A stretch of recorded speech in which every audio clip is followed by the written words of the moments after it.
So as it turns out, I've been telling stories my whole life. As a kid, I would tell stories to my younger brother and sister, and they tell me that they would like sneak into my room and I would just regale them all night. So they're always stories of like kids on adventures in worlds without adults. And so that, forces the kids to be innovative and have fortitude, and there's no one to help them. They have to help themselves.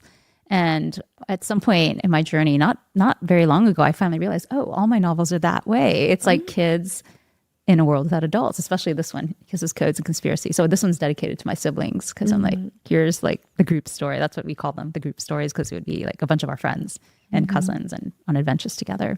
So for me, I have just a million stories in my head all the time. Like I'm constantly thinking of stories, like even like stepping into your gorgeous space here. I can totally think of a story. Yeah, can you write a story about HumanizeHer? We're full. We got film folks, and with like all your amazing paintings on the wall, right? So I think for me, the exercise is actually weeding it out and figuring out like which story should I pursue now.